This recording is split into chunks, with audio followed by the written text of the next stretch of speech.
Hi guys, അപ്പോൾ നമ്മൾ രണ്ടാളും പോകുന്നത് ഹോസ്പിറ്റലിലോട്ടാണ് കേട്ടോ. അമ്മയുടെ കാലും ഒരു ആര് കയറിയായിരുന്നു, അത് എടുക്കാനാണെങ്കിൽ കിട്ടില്ല. അപ്പോൾ തൊട്ടപ്പുറത്തുള്ള കാരുണ്യ ഹോസ്പിറ്റലാണ് നമ്മൾ പോയത്. ഹോസ്പിറ്റലിൽ പോയി എനിക്കൊരു സ്കിൻ ഡോക്ടറെ കാണിക്കാണ്ടായിരുന്നു, കാണിച്ചു. അത് കഴിഞ്ഞിട്ട് നമ്മൾ തിരിച്ച് വന്ന് ചായ കുടിക്കാതിരിക്കുന്ന കേട്ടോ ബേക്കറിയിൽ. 2 കട്ട്ലേറ്റും 2 ചായയും ഉണ്ട് നമ്മൾ കഴിച്ചത്.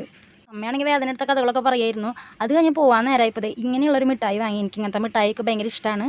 അപ്പോൾ നമുക്ക് പുറത്തുനിന്ന് മരുന്ന് വാങ്ങിക്കാണ്ടായിരുന്നു. അപ്പോഴത്തേനും ആ വഴി ചേട്ടൻ പാസ് ചെയ്ത് പോയി. അപ്പോൾ ഞാൻ ചേട്ടൻ്റെ അടുത്ത് കുറച്ച് നേരം വർത്താനൊക്കെ പറഞ്ഞു തന്നിട്ട് ഇതേ ഓട്ടോറിക്ഷ കയറ്റി വിട്ടിട്ട് ആളങ്ങനെ ബസ്സിലേക്ക് പോകാണ്ടായിരുന്നു പോയിട്ടാണ്. അപ്പോൾ അത് കഴിഞ്ഞ് ഓട്ടോയിൽ കയറിയത് മാക്രാന്തി പിടിച്ച് ആ വാങ്ങിയ മിഠായി പൊട്ടിച്ച് ഞാൻ പകുതി തിന്നതേ അവിടെ എത്തുമ്പോഴത്തേനും മുഴുവനും കഴിഞ്ഞിട്ടാണ്. പക്ഷേ ആ ചെപ്പ് എനിക്ക് ഇഷ്ടമായതുകൊണ്ട് ഞാൻ എടുത്ത് വെക്കാമെന്ന് വിചാരിച്ചു. അത് കഴിഞ്ഞ് വീട്ടിലെത്തിയതും അച്ഛൻ്റെ കൂടെ കുറച്ച് കാര്യങ്ങൾക്ക് പോകാണ്ടായിരുന്നു കേട്ടോ. ആദ്യം തന്നെ വില്ലേജ് ഓഫീസിലോട്ടാണ് പോയത്. അപ്പോൾ ഇന്ന് വില്ലേജ് ഓഫീസ് മുടക്കാന്നുള്ള കാര്യം മറന്നുപോയി. അപ്പോൾ അത് കഴിഞ്ഞ് തിരിച്ച് പോരാണ് കേട്ടോ. അത് കഴിഞ്ഞ് നേരെ പോയത് ചിക്കൻ സെൻറ്ററിലോട്ടാണ്. ചിക്കൻ സെൻറ്ററിൽ കുറച്ച് നേരം പോസ്റ്റായി ആയിരുന്നു. എന്നാലും ചിക്കനൊക്കെ വാങ്ങിക്കഴിഞ്ഞിട്ട് തിരിച്ച് വരണ വഴിക്ക് ഇതേ പച്ചക്കറി കടയിലും കയറി കുറച്ച് പച്ചക്കറിയും വാങ്ങിയിട്ടാ. പിന്നെ നേരെ സൂപ്പർ മാർക്കറ്റിലേക്ക് വിട്ടുവിട്ടാ. കുറച്ചധികം സാധനങ്ങൾ വാങ്ങാണ്ടായിരുന്നു, അതും വാങ്ങി നമ്മൾ വീട്ടിലേക്ക് തിരിച്ച് പോകാൻ കേട്ടോ. അപ്പോൾ അത്രയുള്ള വീഡിയോ. ബൈ.